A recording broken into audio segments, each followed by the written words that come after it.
Good morning, everybody. It's Monday. I just decided this second to do it, even though I'm aware of what I'll reveal to you in a mystery. I could title this "The Biggest YouTube Rabbit Hole You'll Ever Find." No, it's not the biggest. Yesterday, I watched some documentaries, and I'll watch them, as I mentioned before, on the different cases, and I'll pray for the different cases. And of course, they're true crime stories, but I have made it a point to watch them, to see the cases. They give the real life testimonies. Sometimes they're very sad in the sense that a young girl, one yesterday, requested that she could pray before her abductor took her life. It was very sad. That was in California in the 70s, that documentary, but it was covering these cases. And I thought, oh, she might have been in the Jesus movement back then. Either way, she was a Christian, so those are sad. Now, what is the rabbit hole? As I watched these documentaries on YouTube, I noticed they have to block out just words. They won't let them say the word. Oh, maybe it was. I can't say it now because they had to block it out. It's pornography. Now, these crime shows, they had to block out those words. I guess they learned over time that YouTube did not permit certain words talking about things. But then I watched one that they permitted, it's on there today by design. And they permit this video to advocate for the assault and taking the lives of black people. And it's permitted, in a violent, vulgar way. You say maybe they don't know what's on there. I won't mention the man's name. I just came across it because my interest has been in the original broadcasters that started broadcasting in the earlier days and how they went about it. And I was familiar with this man. He was considered one of the original. And I found it interesting to find out that I knew he was from New Jersey, but I didn't realize he started in North Bergen, New Jersey. And as I watched it and learned about it this last year or so, it was on Patterson Plank Road, which is a road I used to ride our little dirt bikes on as kids. And so that was of interest to me. Now, if you watch the Netflix documentaries, which I have watched on social media and so forth, I've learned a lot. It's particularly on various, the antisocial network is one of them. And of course, the social network is one of them about Facebook. But the other one, I might be getting the name wrong on the antisocial network, it talked about the rise of 4chan. And those that are not familiar, I won't explain it, but it was one of the original websites. And it was modeled after 2chan, which was the Japanese one. They did 4chan. But these are interest to me. But what you'll see on these documentaries, and being I'm mentioning it, one of them that covered uh, the original social media site, they did in a good way, and I learned from it. And it was just warning the dangers of social media. And in part of it, you're going to have bias when you see these things. They talked about what about these people that believed that somehow the pizza names and old ordering pizzas had something to do with child, and I can't say the word anymore, but child abduction and so forth.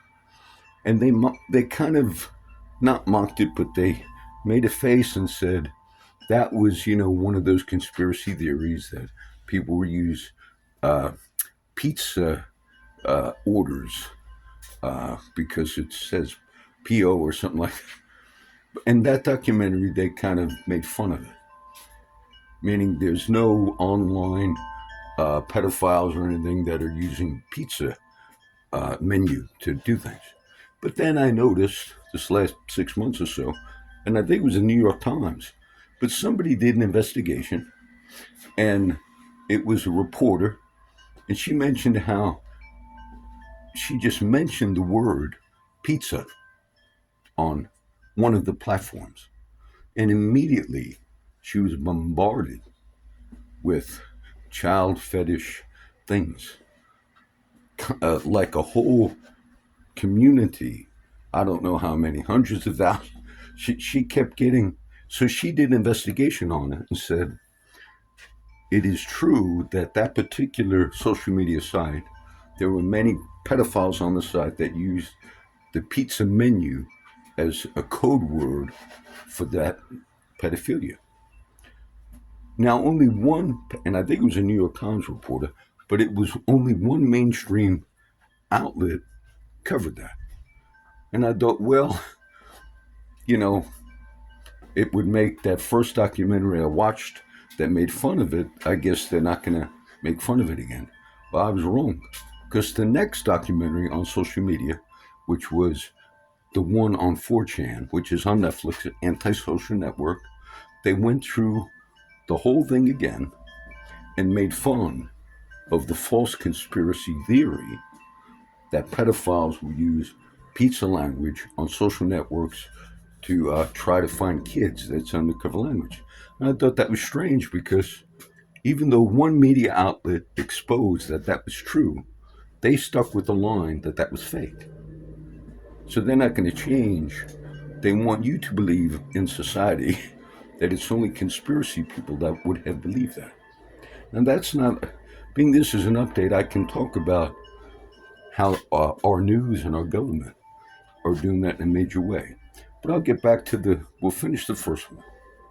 So when I looked for the man on YouTube, well, his name's Hal Turner. He was one of the original, quote, racist broadcasters out of North Bergen, New Jersey. And so that's the reason I thought, oh, maybe I'll find something on YouTube, trying to learn how they started in the early days. Not their content, but how they applied internet and so forth. That's what I'm interested in. There was one video that YouTube permitted to stay up, and it's the one where he is still speaking about go out and commit violence towards black people. And I thought, it is no accident that video is up. Because they have banned, like I said, these crime shows, they're not even allowed to use certain words anymore because they block them out. They mention these are like real popular YouTube broadcasters. But yet they let this guy, the one video you have on him, now here's part of the rabbit hole. If you watched the Netflix documentary on 4chan, whatever, the Antisocial Network, the 4chan one, you'll notice that they cover Hal Turner in that movie. They speak about him in a right way, how he was one of the original and so forth. Then they said how the internet and Anonymous and all took him down. It's a very interesting case because they started, going to his website and so forth. He had a radio show on the website.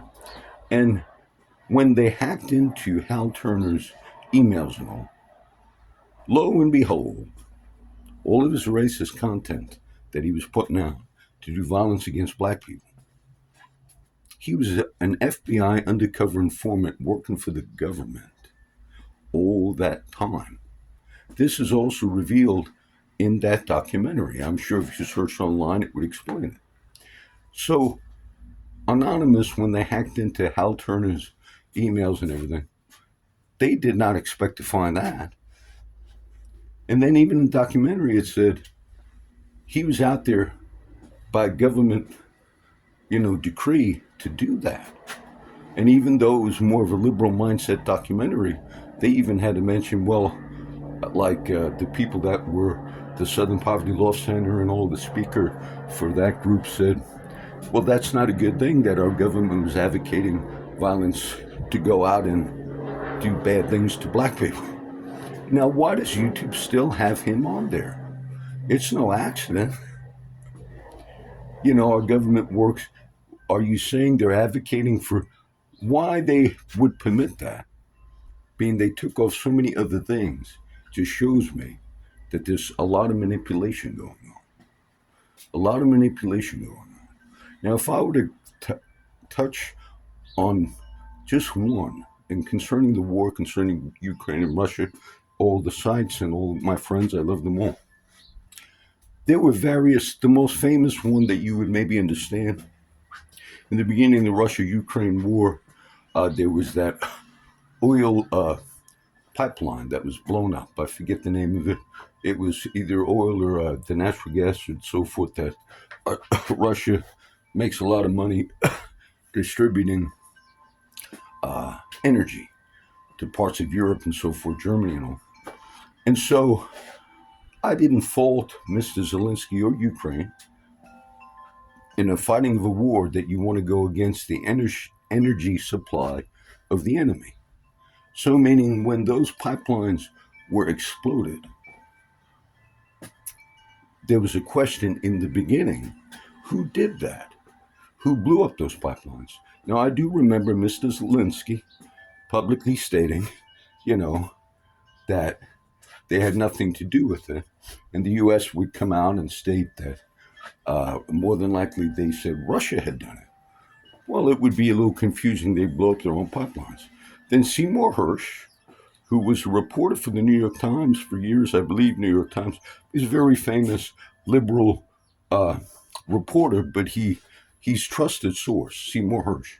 And then he came out a while back with an article detailing every single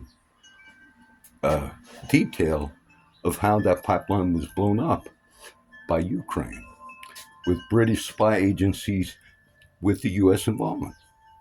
Okay.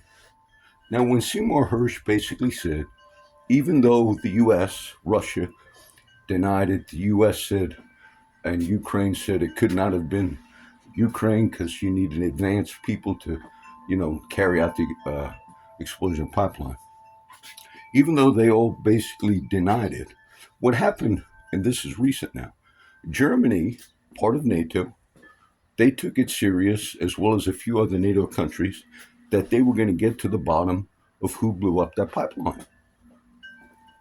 Now, multiple articles, and not just Cy Hersh, but then there was one report. Might have been New York Times, but there was one that basically verified everything I just told you. Cy Hersh's article was in depth, and it just basically explained how the CIA, along with British intelligence supporting Ukraine, went and did it. Okay. Now, NATO and the US and Ukraine, obviously we're not going to tell all the NATO countries that this happened, because they were publicly denying it, and they're probably still denying it, though a legitimate report came out. Just one. Well, if the other NATO countries were told by the US and by Ukraine, and that if the Western alliance was told, no, it's not Ukraine, they couldn't have done it, and so forth, then they said, well, we're going to get to the bottom of it. And Germany, through their own investigation, this last 2-3 weeks, indicted 2 Ukrainian divers. They were water divers that were the ones that, had involvement to go put explosives and so forth on a pipeline. And when those 2 indictments came out, there was very little, it was in regular news. I read all news sites. No coverage. There was no coverage of the U.S., President Biden, or Mr. Zelensky, or anybody saying, well, we boldly lied to you about a very important thing that took place in the beginning of the war. And we publicly lied to you. And we denounced, how dare anybody think the West and NATO and so forth or the U.S. were involved. So they just lied constantly. Now, if they lie about that one, there's others, but that one most people would remember. How many other things are they lying about? And what this tells me is you have manipulation that takes place in all types of areas.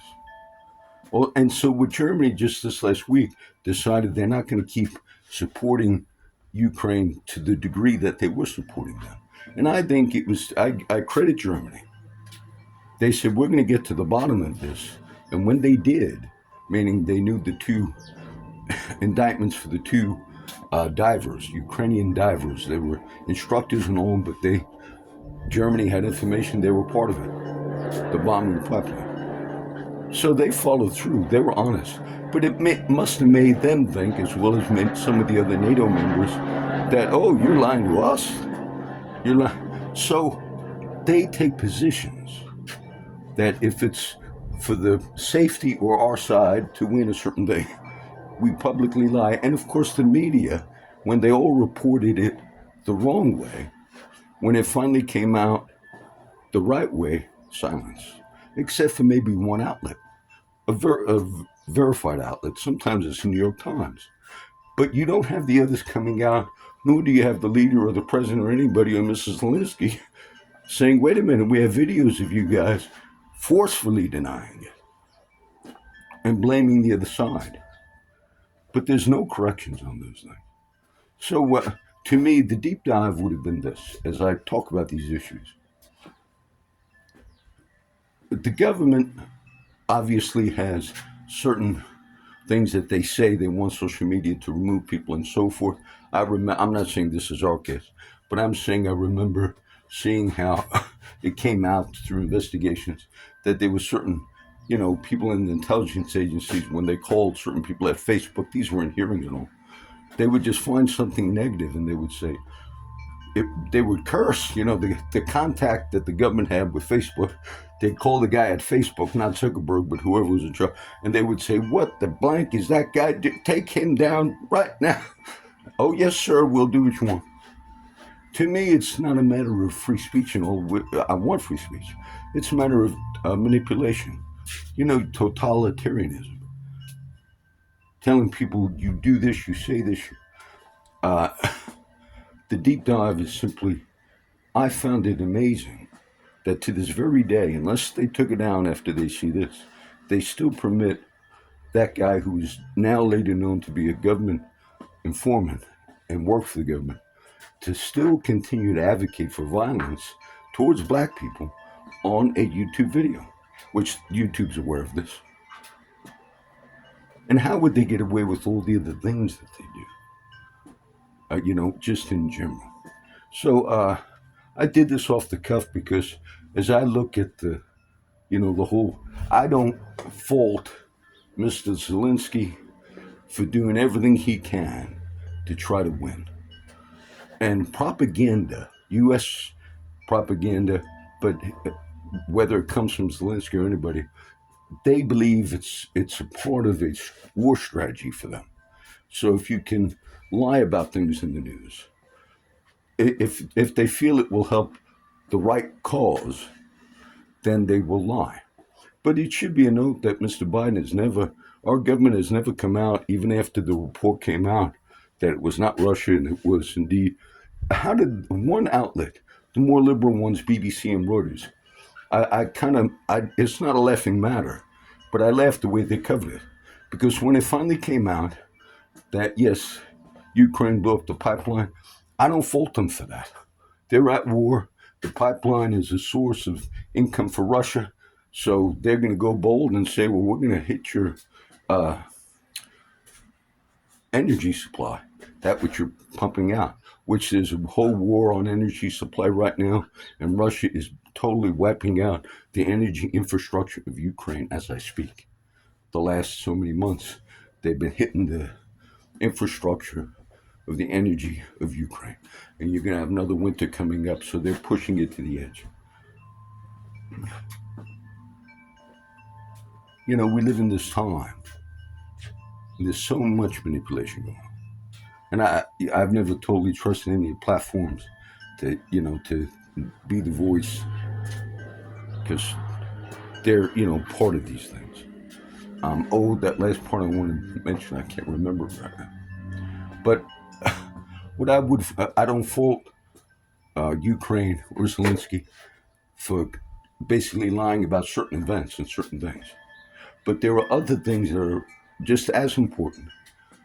And then when they're manipulating in that way, and they're manipulating, the BBC, I think it was a BBC, when they finally had to admit what I just explained here, there were no big articles on major news networks telling you what I just told you. though they know it's true. When the BBC covered this, or Reuters, this is what they said, knowing they realized Ukraine blew up the pipeline. They said, well, Zelensky did have a plan to blow it up, but then he realized how bad that would be, and he stopped that plan with his generals and his military leaders in a meeting. But lo and behold, a certain rogue general went and did it against Zelensky's will. Now, even when they have to correct something, they still lie to you. And what that shows me is they're not to be trusted. YouTube, when I'm familiar watching a lot of documentaries on YouTube, like I mentioned, they did one on TB Joshua, a certain thing. I could have made the note, I'll make it now.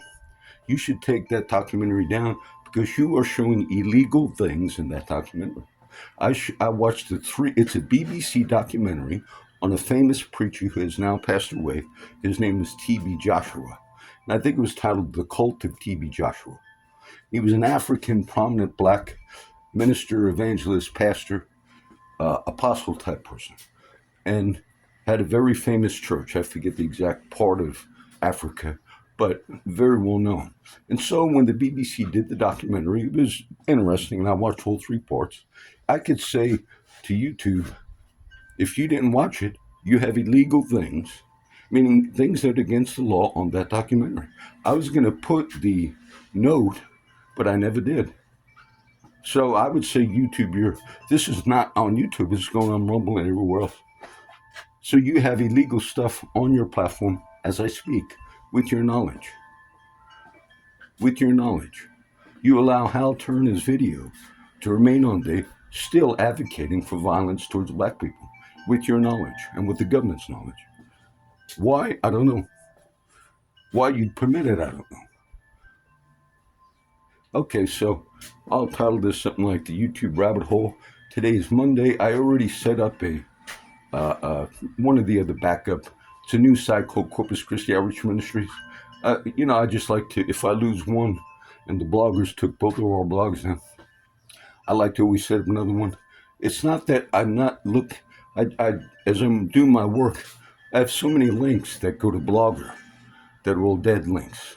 And I'm on so many sites that it's not good to have that. And so, but we're somewhat in a war, of spiritually speaking, obviously we know that. I think there are many more I could have covered. I would want you to know, I read all the news sites.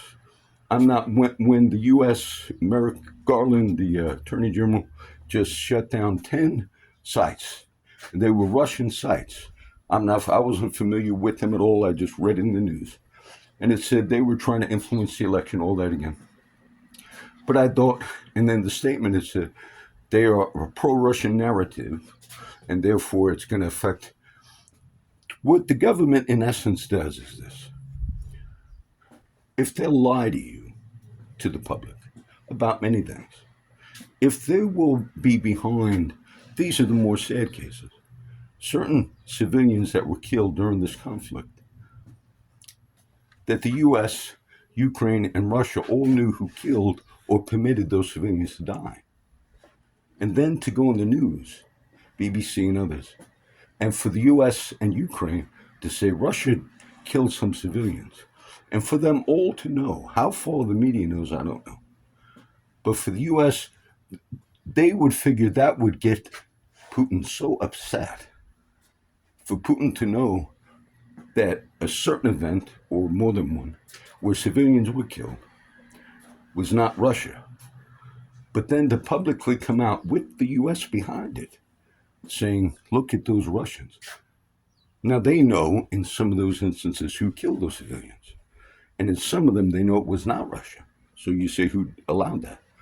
When people are desperate in a war, Mr. Zelensky, because they're losing at this rate terribly these last few weeks. And the decision that Mr. Zelensky made, I'm not faulting him for it, but to go into Russia, across the border, take that one little area, for whatever reason, it left the defenses behind the lines very weak.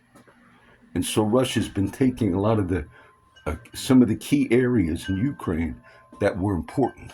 And they didn't necessarily have enough defenses in those key areas inside of Russia because Zelensky, took a gamble and said, we're going to take a territory inside of Russia.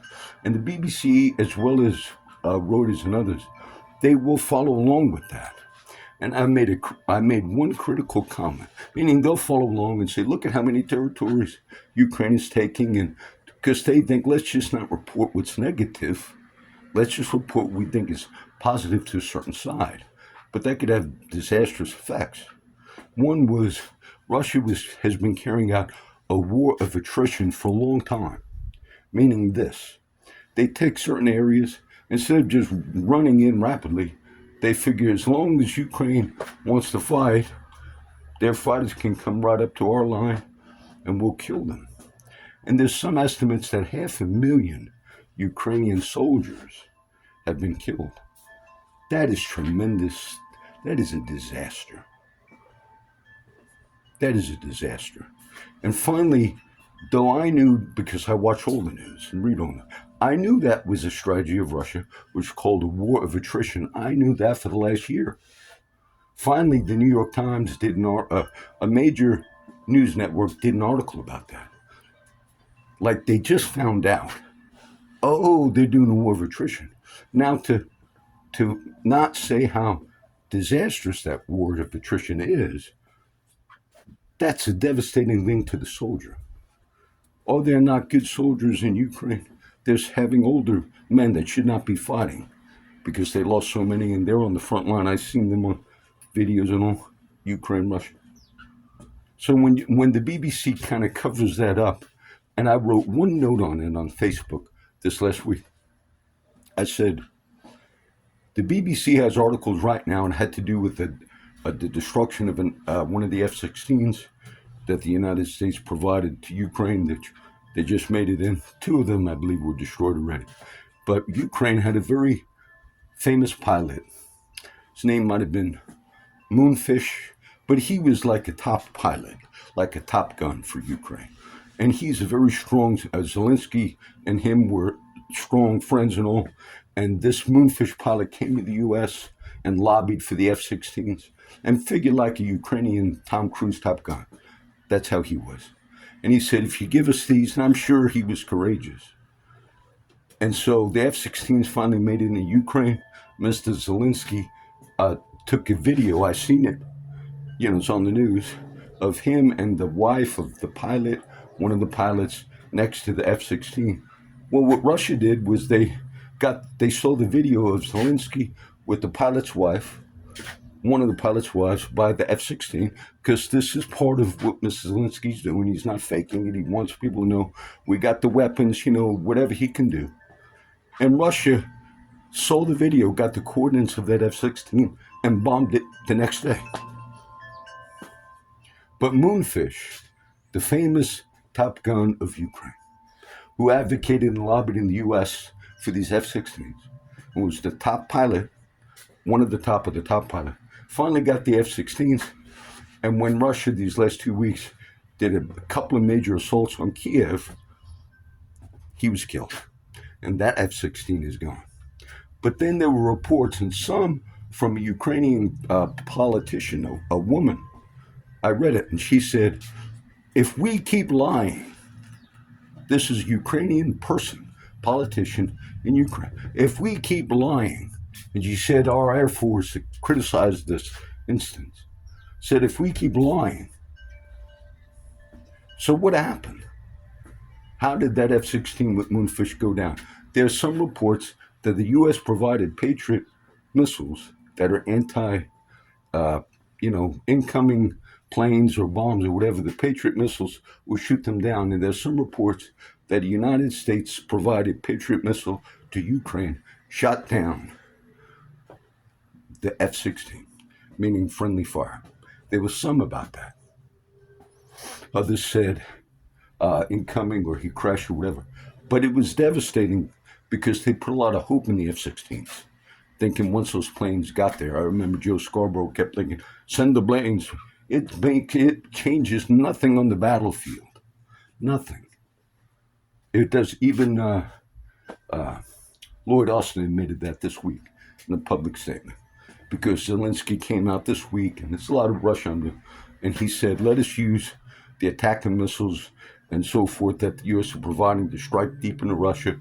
And the U.S. government has been pretty consistent, Mr. Biden, saying, no, we don't want any deep strikes into Russia. And that would show you that he's showing some restraint. But Zelensky was mad. He said, Korea is providing missiles to Russia. They're striking us and so forth, and we've got these limits. But Lloyd Austin said, there's nothing that's going to change the trajectory of the war. And what is the trajectory of the war right now? Slowly, Russia's just overtaking Ukraine. And it's important for people to know that. That way, the war of attrition, we could have maybe done something at the 250,000 death mark of Ukrainian soldiers, instead of going as much as almost 500,000 mark. And so you might have people in Ukraine that are saying, we think this thing's not going right. And Mr. Zelensky, has not been elected again the second time. They postponed the election because of the war. But there might be true people that are in Ukraine. I remember there was a report on the Christian Post. And the Christian Post said, Russia and Vladimir Putin arrested an Orthodox priest in Crimea, I believe. Russian-held territory, it's debate on this. And the Christian Post said, as you know, Russia persecutes the Christian Orthodox priests. And I wrote one note. I said, you have it all wrong. I said, the Orthodox Church has been banned by Mr. Zelensky in Ukraine because of their strong patriotism towards Russia. I said, so it is not Russia or Putin persecuting the priests of the Orthodox Church. I said, I was nicer, but you don't know your history at all. You got it dead wrong, brother. But I just made the comment. I didn't write a post. The next day or a day later, they said, Russia or Ukraine has banned the Orthodox Church, but they were late in the game because they banned them a while ago. Zelensky did that because he feels that the Orthodox Church in Ukraine is more aligned with Russian ideals than with the Ukrainians. And so he did indeed do that. And so as Christians worldwide, we would say, we don't agree with that at all. And so this is not Russian manipulation.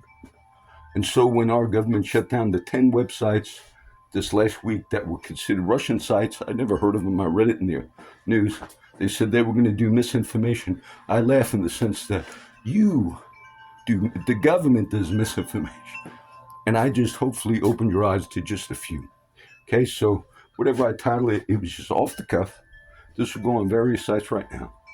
But this is not intended to take a side of a nation. I want peace in Russia and Ukraine. But I think if we are not realistic about what's going on the ground, that we don't want this to carry out to 750,000 Ukrainian soldiers killed. It's already a tragedy. Where you say, well, who do we blame, John? We say what's happening is happening. And what could we do at this moment to see some type of a sea change? And it's gonna be imperative for Mr. Zelensky for someone to mediate. There were a few people that mediated. Brazil, China, and one other country had a meeting with Mr. Putin this last week. And Brazil, yes, is one of them. China and I forget the other one. But those were a few that are allies. These are public statements and speeches you could read that Mr. Putin has given. And they are urging, let's come to a solution in this war. And Putin laid out a former agreement that they agreed on. He said, well, that's what I'm willing to do. But it's a former agreement that was going to be carried out, but the U.S. objected to it. That's tragic. There was some agreement that was going to be done a while back, and the U.S. and Mr. Boris Yeltsin, at the time no longer the head of England, they rejected it.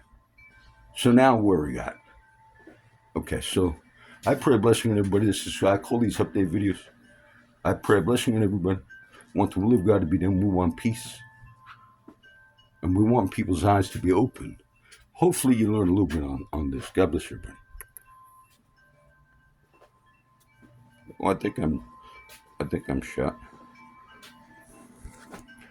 I know it's hard to shut this. Sometimes I get